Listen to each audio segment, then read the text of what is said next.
ये वो थी हजरत खौला बिनते सालबा। और तसव्वुर करो जब जा रही थी सवारी हैं और अल्लाह के नबी सल्लल्लाहु अलैहि वसल्लम मदीने की तरफ जा रहे थे और मदीने की औरतें छतों पे चढ़ी थी। जैसे आज आपकी मस्जिद के अंदर औरतें जो है छतों पे आ गई हैं।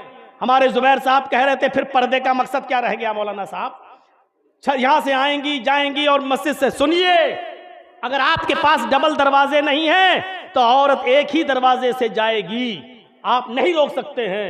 अल्लाह के रसूल का सख्त हुक्म है, ला तमनऊ इमा अल्लाहि अन युसल्लीना फिल मस्जिद। अगर औरतें मस्जिद में जाना चाह रही हैं तो आप नहीं रोक सकते हैं। जाओ सऊदी अरब में खाने काबा में और देखिए, आप हज हो या उम्रा, एक ही दरवाजे से औरतें जाती हैं और एक ही दरवाजे से आती हैं। वहां तो औरतें मर्दों के साथ मिलकर तवाफ करती हैं, मेरे भाइयों, करती हैं, ऐसा होता है। और एक बात मसले की याद रखना, अल्लाह के नबी सल्लल्लाहु अलैहि वसल्लम की मस्जिद में, मस्जिद नबवी में कुछ हबशी लोग आए और वो कुछ करतब लाठी चलाना सीख रहे थे। होता ना जैसे जूडू कराटे कोई, हम लोग ऐसे, वो लोग करतब ऐसे तलवार चलाना सीख रहे थे, महारत ऐसे। तो हजरत आयशा ने कहा अल्लाह के नबी मैं भी देखूंगी। तो अल्लाह के रसूल ने अपने पीछे उनको खड़ा कर दिया, इधर आओ पीछे। तो अपना सर यहां रख लिया उन्होंने, यानी ये थोड़ी जो थी हॉट ये यहां रख लिया और पीछे खड़ी हो गई और ऐसे करके वो देखने लगी। बुखारी की रिवायत है, वो देखने लगी कि ये हबशी लोग क्या सीख रहे हैं, लाठी चलाना और तलवार चलाना सीख रहे हैं, ये जंगों में लड़ने के काम आएगा। तो इन हबशियों के करतब को सीख रहे हैं। ये रिवायत ये बतला रही है कि औरत किसी तकरीर करने वाले या किसी मौलाना को देख सकती है, लेकिन तकरीर करने वाले के लिए या मर्दों के लिए जायज़ नहीं है कि वो औरतों को देखे या उन पर नजर पड़े। औरतों के लिए या तो स्क्रीन लगवाइए, और स्क्रीन का इंतजाम अगर आप नहीं कर सकते हैं तो वो डिमांड करेंगी, वो उनके का मुतालबा होगा कि हमें ऐसी जगह बिठाइए कि जहां हमें तकरीर करने वाले हमें दिख सके, तभी समझ में आएगी। लेकिन अब क्या करें, अब सामने बिठाओगे तो जाहिर बात है कि वो तो देखेंगी ही देखेंगी, लेकिन फिर मर्दों की नजरें भी उन पे पड़ेंगी, ये जायज नहीं है। तो आप ऐसा इंतजाम करें कि वो तो देख लें लेकिन मर्दों की नजरें या खतीब की नजर उनके ऊपर न पड़ने पाए। अगर ऐसा इंतजाम हो जाए तो फबिहा, लेकिन आप औरतों को नहीं रोक सकते हैं। हजरत आयशा ने नबी अकरम के पीछे खड़े होकर औरतों का कर्तव्य देखा है, हबशियों का कर्तव्य देखा है। ऐसे ही नहीं मकाम मिल जाते हैं, ऐसे ही इज्जतें नहीं मिल जाती हैं, वरना गिराने वालों ने कितनी कोशिशें की, डुबोने वालों ने कितनी डुबोने की कोशिशें की, उन्होंने बार बार मारना चाहा लेकिन थक कर और हार कर एक तरफ बैठ गए और बेचारे मजबूर हो गए, क्योंकि उनको इस आयत पर यकीन ही नहीं था। वह तो इज्जु मन तशा वह तो जिल्लु मन तशा, इज्जत और जिल्लत का मालिक कोई इंसान नहीं है, चाहे उसके पास कितनी भी प्रॉपर्टी और जमीन और जायदाद क्यों ना हो। इज्जत और जिल्लत देने का मालिक अल्लाह की जात है। मेरे भाइयों, कुरान की इस आयत पर मुझे पहले भी यकीन था और आज भी यकीन है, और सच्चा मुसलमान वो है जो मरते दम तक यकीन रखे। मेरे भाइयों, याद रखिए, इज्जत और जिल्लत देना किसी इंसान के हाथ में है ही नहीं। देखिए, ये औरतें मदीना की छतों पर चढ़ी हुई हैं, अल्लाह के नबी को देख रही हैं, ये सवारी जा रही है और मदीने की छोटी छोटी बच्चियां, 6 साल की 7 साल की बच्चियां ढोल बजा रही हैं और दफ बजाते बजाते कहती जा रही हैं, वतलाल बद्रु अलैना मिन सनैयातिल वदाई वजब शुक्र अलैना मादा लिल्लाहि दाई। आज तो 14वीं रात का चांद हमारे मदीने में चमका है, आज तो मुहम्मदुर रसूलुल्लाह मक्के से मदीने में आए हैं, आज तो 14वीं रात का चांद मदीने में चमका है। वजब शुक्र अलैना मादा लिल्लाहि दाई, हम अल्लाह का जितना भी शुक्र अदा करें वो कम है। इधर हजरत मुहम्मदुर रसूलुल्लाह उन बच्चियों का गीत सुन रहे हैं, उनके ये शेर सुन रहे हैं और मुस्कुरा रहे हैं। आपको मुस्कुराता हुआ देखकर उन छोटी छोटी बच्चियों ने कह दिया, व नबिय्यु यअलमु मा फी गद, आज हमारे पास एक ऐसे नबी आए हैं, आज हमारे मदीने में ऐसे रसूल आए हैं जो कल की बात भी जानते हैं, कल क्या होगा वो भी बता देते हैं।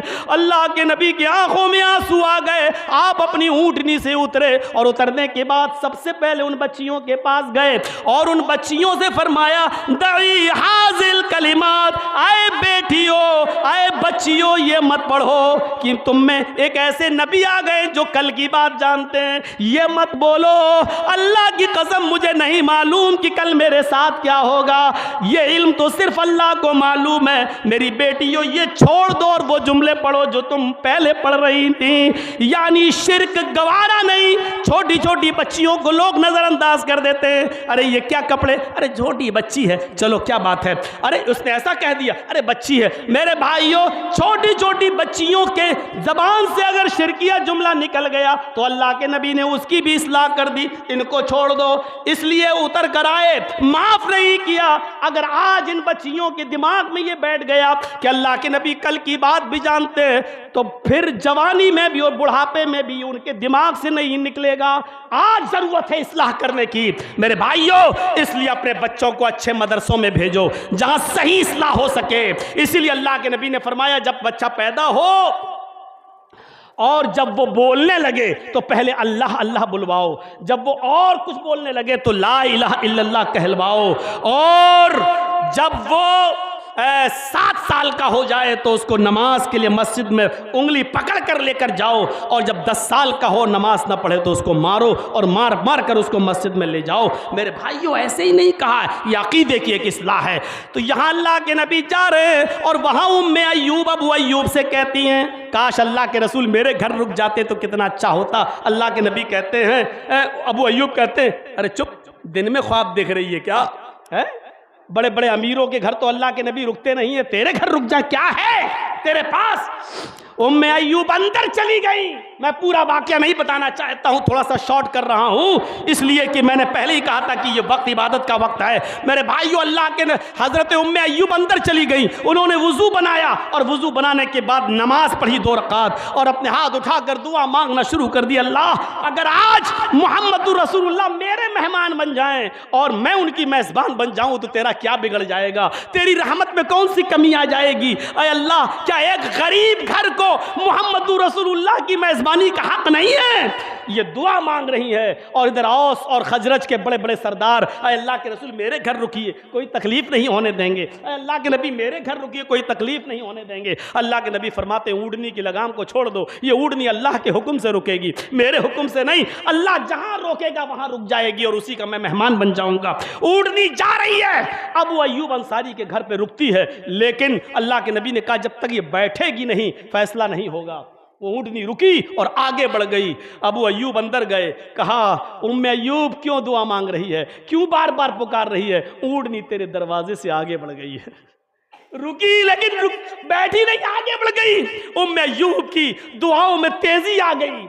आय अल्लाह ऊँटनी मेरे घर के दरवाजे तक आ गई, रुक गई, फिर आगे बढ़ गई, तो वापस क्यों नहीं आ सकती है? आय अल्लाह अगर जब तू मेरे घर के दरवाजे पर रोक सकता है, आगे बढ़ा सकता है, तो उस ऊँटनी के दिमाग में और दिल में बात डालकर पीछे क्यों नहीं लौटा सकता? आय अल्लाह इन तमाम बड़े बड़े सरदारों ने मोहम्मद की चौखट पकड़ी है और हमने तेरी चौखट पर सवाल किया है। आय अल्लाह सुन ले, आय अल्लाह सुन ले, वही इन्नका अंतस समीउल अलीम, तू सुनने वाला और जानने वाला है। ऊँटनी फिर पलटती है, फिर उम्मे अय्यूब के अबू अय्यूब के मकान पर रुकती है, इधर उधर देखती है और फिर वहीं बैठ जाती है। अल्लाह के रसूल उतरते हैं और कहते हैं अबू अय्यूब अल्लाह ने मुझे तुम्हारा मेहमान बना दिया है।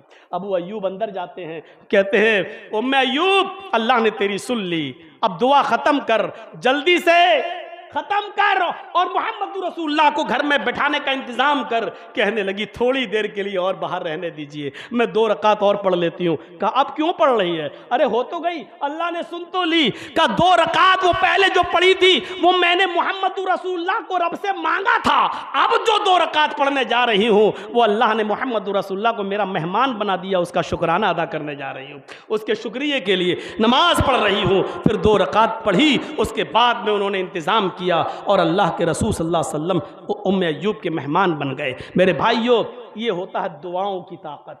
दुआ, ऊँटनी आई और आगे बढ़ गई, लेकिन उम्मे अय्यूब की दुआ की तासीर ये थी कि उस ऊँटनी को वापस आना पड़ा। हमारी दुआओं में तासीर आए तो कहाँ से आए?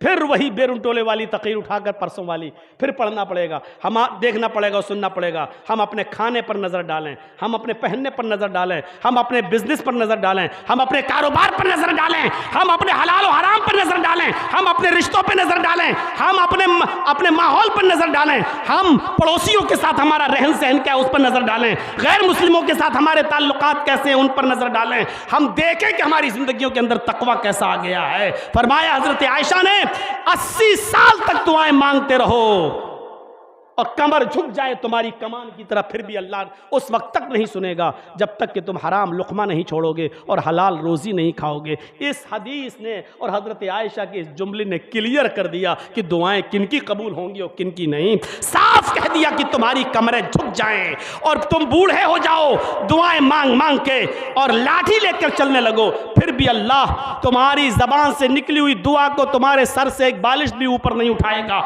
जब तक कि तुम हलाल लुक़मा नहीं खाओगे और हराम लुक़मा नहीं छोड़ोगे। हम देखें कि हम कितना हलाल खा रहे हैं और कितना हराम खा रहे हैं और हमारा बिजनेस कैसा है।